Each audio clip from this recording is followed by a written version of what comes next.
In this video, I'd like to make a provocative suggestion for a potential collaboration that might just be a match made in heaven for several companies we have discussed and presented on this channel already. Apart from the obvious Crispr Therapeutics and Vertex Pharmaceuticals, can you guess which one it might be? Stick around to find out more, and be sure to leave me your thoughts in the comments below.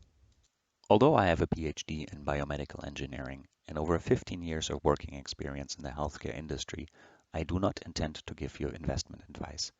Please consider your own risk profile before making any investments and research your investments wisely.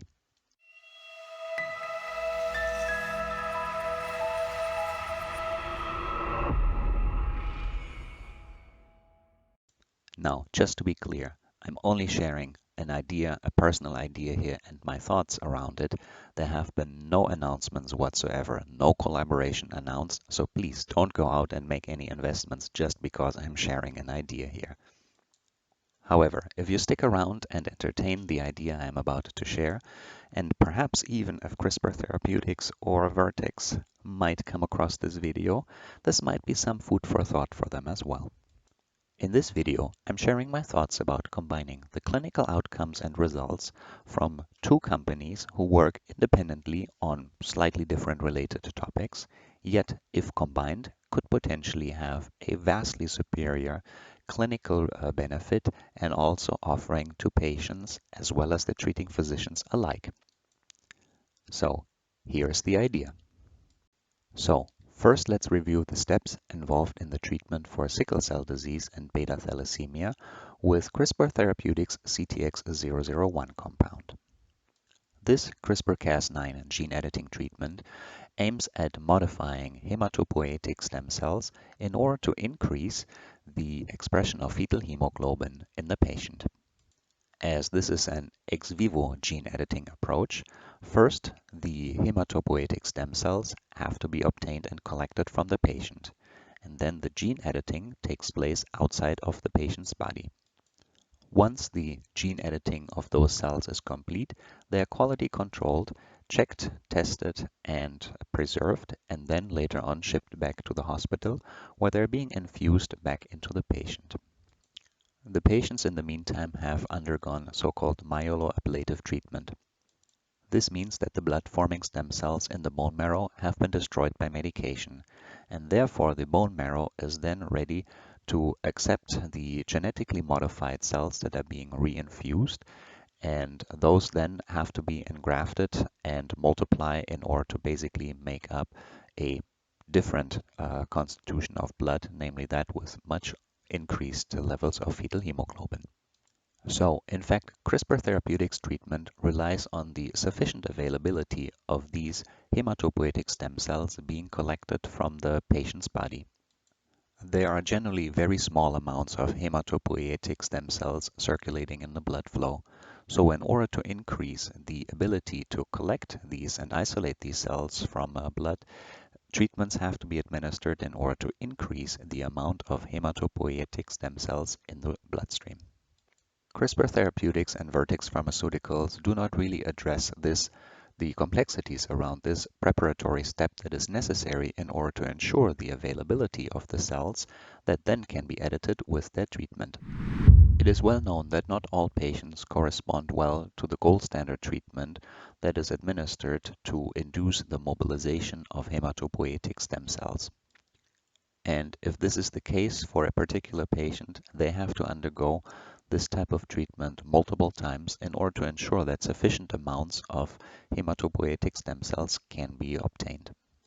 And here is where another company we have already discussed on this channel may have the solution. So, pop quiz. Regular viewers of my channel have certainly seen this chart before. Do you know from which company it is?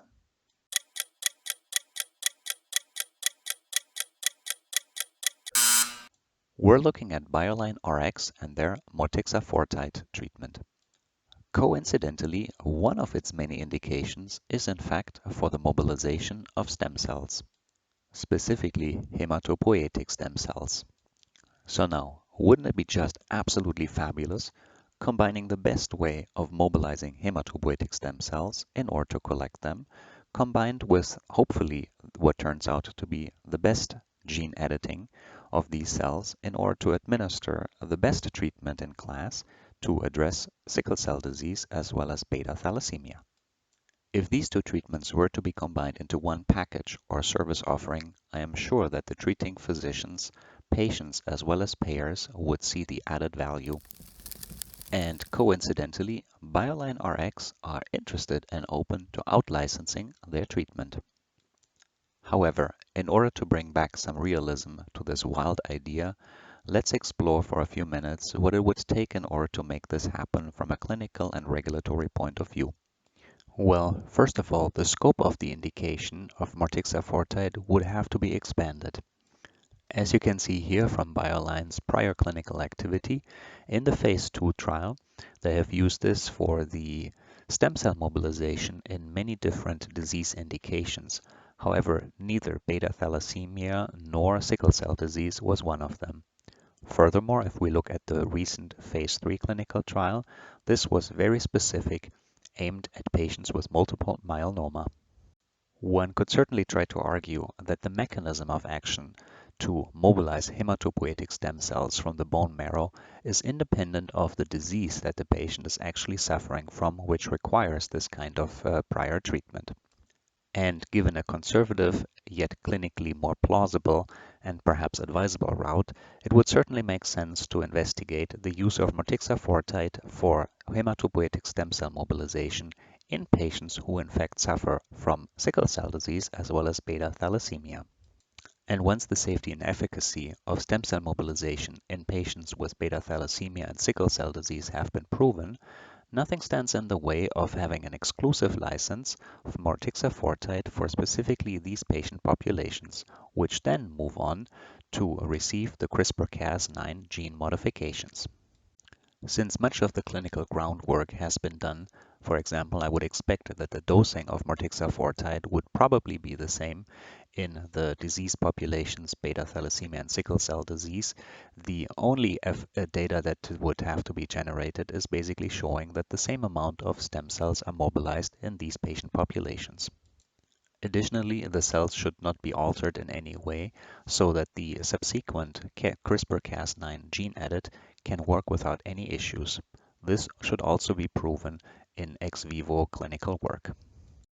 So I'm not saying that this kind of collaboration, combining Motixafortide and CTX001, would happen overnight, but I am suggesting that this combination would be certainly an added value clinical service offering that has lots of merit. And of course, this is only a small YouTube channel, but I have over 15 years of working experience in the industry, so perhaps if anyone from Crispr Therapeutics, Vertex, or Bioline RX get across this video, perhaps it leaves some food for thought in order to see if there could be a collaboration that in the end might be interesting for either partner, but especially for patients and clinicians treating patients. Leave me your thoughts in the comments below, and I hope you enjoyed and liked this video.